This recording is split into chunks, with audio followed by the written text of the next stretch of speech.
Hello everyone, ito ang pagpapatuloy ng spiritual awakening process. Sa mga baguhan o nag-uumpisa pa lang, inaanyayahan ko kayong panoorin ang mga naunang video na nagawa sa channel na ito. Ang pag-uusapan natin ngayon ay tungkol sa adiksyon. Ito rin ang pagpapatuloy ng soul contract. Lahat ng mapag-uusapan ay lampas sa kakayahan na maintindihan ang tipikal na 5 senses. Hindi ito para pilitin o kumbinsihin ka. Ito ay gabay lang sa mga nagnanais magkaroon ng ekspansyon sa espiritualidad. Click the like at mag-iwan ka ng comment kung ikaw man ay may natutunan o nagkaroon ka ng kaliwanagan o panibagong perspektibo. Lalong-lalo na kung ikaw ay may mga katanungan na may kaugnayan sa video o sa topic na napag-uusapan. Napaka-importante na pansamantala mong maisantabi lahat ng iyong kaalamang pang-intelektual at espiritual na paniniwala sa buhay. Kasama dito ang iyong relihiyon, ang mga iniisip mong tama o mali, kung ano ba dapat o hindi dapat, o kung ano pang kaugalian na tumutukoy sa pagkatao mo. Kasama na rin dito ang mga naunang espiritual na natutunan o narinig mo. Isa pang paalala, kahit ano pa man ang aking sasabihin, ay nasa sayo pa rin ang huling desisyon kung alin sa sinasabi ko ang naaayon sa iyong buhay. Kunin mo lang ang bahagi na makakatulong sa iyo ngayon at isantabi mo muna ang hindi. Karamihan ay pag narinig ang salitang adik ay mag-iisip agad na ito ay isang taong nalulong sa paggamit ng pinagbabawal na gamot. Ang hindi alam ng karamihan na may iba't ibang klaseng adiksyon. Ito ay ang simpleng gawi na hindi matigil. May ilan na tanggap ng lipunan at meron namang hindi. Tulad ng adiksyon sa sex, kalabisan sa panonood ng porn at pagmamasturbate, pagsha-shopping, pagkain ng sobra at pagsuka nito, pagsusugal, pag-iinom, paninigarilyo, paggamit ng computer o cellphone, pag-i-exercise, ang kagustuhang masaktan o magdusa, paghihiwa sa balat, pagiging obsessed sa pagtatrabaho, paglilinis, o kahit sa espiritualidad, pagiging obsessed sa paghahanap ng iyong perfect partner, yung prince or princess ng buhay mo, etc. Ang salitang adik ay galing sa salitang Latin na addictus, na ang ibig sabihin ay alipin. Base sa isang kwento, si addictus ay isang alipin na nagkaroon ng kalayaan. Nung pinakawalan siya ng nagmamay-ari sa kanya, ay hindi niya maiwan ang mga kadenang nagpapaalala sa kanyang masasakit na nakaraan. Kaya naglakad siya na hilay-hila ang mga ito kahit hindi na nakakandado sa kanyang katawan. Inyong matutunghayan ang mga totoong karanasan ng tatlong individual na nalulong sa adiksyon. Magkakaiba man ang mga sitwasyon sa panlabas pero iisa lang ang pinag-uugatan nito. Case 1. Tawagin natin siyang Ray. Galing sa upper middle class na pamilya o mas kilala sa tawag na may kaya. Pangalawa sa tatlong magkakapatid. Lumaki sa magkakaibang katulong dahil walang oras sa kanila ang kanilang mga magulang. Umaga pa lang ay nakaalis na ang kanyang mga magulang upang maasikaso ang kanilang maraming negosyo. Palaging nakikita ng mga anak ang pag-aaway ng kanilang magulang. Palagi nilang naririnig ang pagsisigawan at pagmumura. Halos buong araw ay wala sa bahay dahil sa maraming business meetings, parties o pagtitipon. At kung nakikita man nila ito minsan ay tulog dahil sa kalasingan. Dahil sa kakulangan ng magulang na maibigay ang oras ay tinutumbasan nila ito na mabili ang lahat ng mga ninanais na material na bagay ng kanilang mga anak. Sa tuwing nakakasama ni Ray ang kanyang nanay ay palagi siyang sinasabihan na hindi niya kailangang malungkot dahil may nakahanda siyang sorpresa para sa kanya, panibagong gadgets at high-tech na mga laruan.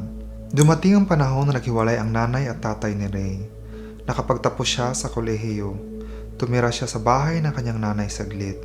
Ngunit naobserbahan niya na ito ay palaging humihingi ng kapalit sa lahat ng bagay. Palaging pinamumukha sa kanya ang mga nagawa o ginawa ng nanay niya. Kaya pagkalaunan minabuti niyang bumukod. Nakapagtrabaho at dahil malaki ang kanyang sinasahod, sa tuwing gusto niyang mag-unwind sa stress at kalungkutan ay nahumaling siya sa pagbili ng signatured watches, mamahaling damit at sapatos. Sa bawat gamit na kanyang nabibili ay nakakadama siya ng saglit na kaligayahan. Ngunit kahit nagpapatong-patong na ang kanyang mga nabiling gamit, ay parang kulang pa rin ito at parang kailangan niya pang dagdagan. Hanggang sa naisipan niyang maghanap ng girlfriend. Baka dito niya makikita ang kaligayahan na matagal niyang hinahanap. Marami siyang naging karelasyon pero tumatagal lang ng iilang buwan. Sa mga unang buwan ng pagsasama ay palaging ipinapadama ng mga nagiging GF niya na siya ang pinakagwapong tao sa mundo, na siya ang pinaka-the best, dahil binibigay niya lahat ng gusto nila. Pero sa paglipas ng mga buwan ay unti-unti niya nakikita ang mga magkakaparehas na personalidad. Ito ay ang matinding pagkokontrol, pagsiselos, mapagmanipula, mapagmura, mapanigaw, mabilis magalit, mapanghusga. Palaging niisip na sila lang ang tama, mapang-isa, napupuno ng drama, etc. Case 2. Si Shirley ay nag-iisang anak, galing sa low-income class na pamilya. Dahil nahihirapan ang kanyang magulang na maibigay kay Shirley ang kanyang pangailangan, ay dinala nila ito sa kanilang kamag-anak na may kaya. Malayo man sa kanila ang kanilang anak, pero alam ng magulang ni Shirley na siya ay magkakaroon ng magandang buhay sa pangangalaga ng kanyang mayaman na tiyahin. 6 na taon si Shirley nang dinala siya sa bahay ng kanyang tiyahin. Hindi niya maintindihan kung bakit kailangan niyang malayo sa kanyang magulang. Inakala niya na hindi siya gusto makasama ng kanyang nanay at tatay. Lumaki siya nakapos sa atensyon dahil nahirapan din siyang pakisamahan ng mga anak ng kanyang tiyahin. Nakapagtapos siya ng pag-aaral at naging mahusay na doktor. Bawat araw ay ginugol niya ang kanyang oras sa kanyang pasyente, mga meetings at seminars. Nagkaroon man siya ng sariling pamilya at mga anak, pero umiikot lang halos lahat ang atensyon niya sa kanyang trabaho. Nahumaling siya sa pamimili at pagkolekta ng mamahaling bags.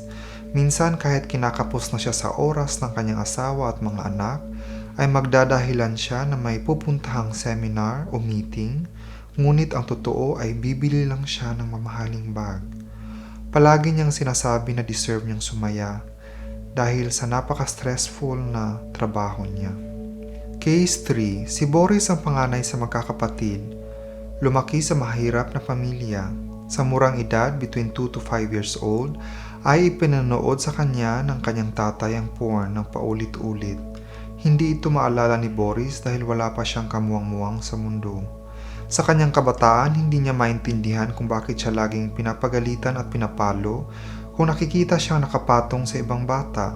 Palaging sinasaktan ng kanyang tatay, nabubugbog, minumura, pinapahiya, pinagsamantalahan ng kanyang tiyuhin.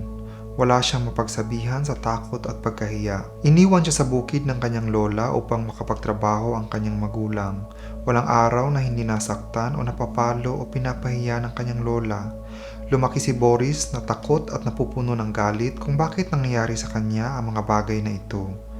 Sa eskwelahan ay naitago niya ang kanyang kalungkutan sa pagpapatawa. At dahil dito nagkaroon ng maraming estudyante na nagkaka-interes na makasama siya. Sa kanyang school years ay palagi siya nagkakaproblema sa kanyang mga classmates at teachers. Palagi niyang iniisip na lahat ng tao ay nais lang makaisa sa kanya. Nagalit ang mundo at pinaparusahan siya nito. Nakapagtapos siya ng kolehiyo at nakapagtrabaho. Palipat-lipat ng kumpanyang pinagtatrabahuan ngunit hindi niya pa rin mahanap kung ano ang kulang. Dahil sa stressful na work environment ay nag-umpisa siyang magyosi at naging chain smoker. Sinamahan pa ng impluensya ng barkada sa pag-inom bawat weekends. Hanggang sa maranasan niyang humithit ng marijuana at gumamit ng iba't ibang klaseng pinagbabawal na gamot. Nagkaroon man ng ilang kasintahan pero naghihiwalay din. Umiyak at dumaloy man ang napakaraming luha pero pilit pa rin hinahanap ang nawawalang bahagi. Bawat araw ay walang oras na hindi nanonood ng porn, nagmamasturbate at naghahanap ng pwedeng ka-sex. Palaging gusto ang sex adventure na magawa sa delikadong lugar at maraming tao. Bawat iniisip, salita at aksyon na nagbibigay saya ay magdudulot ng produksyon ng pagtaas ng hormone na makakaapekto sa natural na estado ng utak. Sa pagtaas o pagiging high ay ang mararamdamang saglit na kasiyahan o euphoria. Sa pagbaba nito ay ang pagbabalik ng natural na estado ng kung anuman ang realidad at nararamdaman ng isang tao. Sa bawat sandali na mapapalapit ng isang individual sa kanilang nakatagong emosyon, ay mag-uudyok ang kanilang isipan na ito ay mailayo. Kaya nag-uutos ito sa paggawa ng distraksyon upang magkaroon ulit ng produksyon at pagtaas ng hormone na magbibigay ng euphoria. Maobserbahan mo ito sa mga individual na galing sa magulong pamilya. Pag sila ay napag-isa, hindi sila napapakali. Hindi nila alam pero para bang may gusto silang gawin. Kaya yung iba ay kumakain kahit hindi naman gutom. Palaging hahanapin ang Prince Charming o ang taong iibig sa kanila, na humaling sa pag-inom, pagyoyosi, paggamit ng cellphone o computer, gamot, bawal man o hindi, pamimili, pakipag-sex, panonood ng porn, pag-masturbate, pagsusugal, etc. Ito ay dahil sa iyong kabataan ay nakadepende ka sa mga taong magpapalaki sa iyo. Wala kang pagpipilian kung mabuti man o hindi ang pagtrato nila sa iyo. Kung lumaki sa mapang-abusong magulang o caregiver, ay magkakaroon ng matinding adjustment ng bata upang ito ay malampasan. Ito man ay humahantong sa matinding trauma. Isa ito sa katangian ng ating isipan na makapag-adjust sa kahit na anong klaseng sitwasyon upang mapanatiling ligtas ang pisikal na kabuuan nito. Dito mo maiintindihan na ang bawat adiksyon ay ang kagustuhan ng individual na maresolba ang nadaramang sakit, para ba itong pain reliever sa kanila. Imagine kung ang isang individual ay tumigil sa pag-inom ng morphine. Isa ito sa pinakamalakas na pain reliever. Ngayon ay magbabalik ang matinding sakit. Umiyak man o sumigaw ang isang individual, ay matutukoy na nila kung saan nanggagaling ang sakit. Ang adiksyon ay ang pansamantalang euphoria o kalayaan. Sa pagbaba ng pagiging high ay ang unti-unting pagbalik ng nadaramang nakatagong emosyon na puro masasakit. Upang matigil ang adiksyon ay kailangang magkaroon ng lakas ng loob ang isang individual na makita at maramdaman ang matitinding emosyon na pilit nilang nilalayuan. Anuman ang naitagong emosyon na galing sa masasakit na pangyayari ay mailalabas lang din sa parehas na paraan. Ang nadaramang pasakit na ito ay galing sa trauma ng kanilang kabataan. Hindi nila ito maalala dahil halos lahat ng mga memoryang ito ay binaon nila sa napakailalim na parte ng kanilang pag-iisip. Ang nakatagong memoryang ito ay makakaapekto sa magiging buhay ng isang individual. Sa espiritual na perspektibo, bawat kaluluwa ay may kani-kaniyang kontrata. Ito ang mga karanasan na kailangan nilang matutunan at maintindihan. Kasama dito ang kanilang nagdaang karma na kailangang mabalanse ng pagmamahal. Dahil ang taong lumaki sa magulong pamilya ay humahantong sa magulong buhay, dito patuloy umiikot ang cycle ng karma. Kaya mo bang parusahan ang taong nakakadama ng matinding sakit na humahantong sa kanilang adiksyon? Ang iyong liwanag ay ang magsisibing ilaw sa kanila. Ihanay mo ang iyong pag-iisip at aksyon sa purong pagmamahal. Ipadama mo na nariyan ka palagi upang tumulong. Ngunit kung hindi pa sila handa, ay kailangan mong dumistansya na naaayon sa pagmamahal.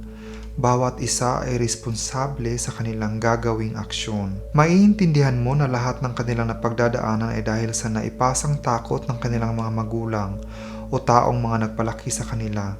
Ikaw ay nabuhay upang matuto at mapalawak ang iyong karanasan, upang maibahagi ang iyong liwanag na purong pagmamahal. Dahil takot, galit at panghusga ang natutunan ng iyong mga magulang sa kanilang mga magulang at mga taong nagpalaki sa kanila, ay pilit din nila itong ipinapasa sa iyo, upang maipasa mo sa iyong mga anak at ibang tao. Sa paglabas ng iyong liwanag ay kaya mo ngayong makita at bitawan ang mga masasakit na nakaraan, dahil naiintindihan mo na kung bakit ito nangyari. Bawat isa ay ginagampanan lang ang kanilang tungkulin. Ito ang nakasaad sa bawat kontrata ng kaluluwa na magdadala sa kanilang tadhana. Marami ka mang pagkakamali sa nakaraan pero nagawa mo lang ang mga yun sa pag-aakalang yun ang tama. Ikaw man ay nakalimot noon pero naaalala mo na lahat ngayon. Walang aksidente sa mundong ito. Lahat ay may rason. Sa iyong pagmulat ay kaya mo nang mabago ang iyong tadhana. Ikaw ay purong esensya ng pagmamahal. Ikaw ay sapat at walang pagkakamali sa iyo. Salamat sa panonood. Hanggang sa muli.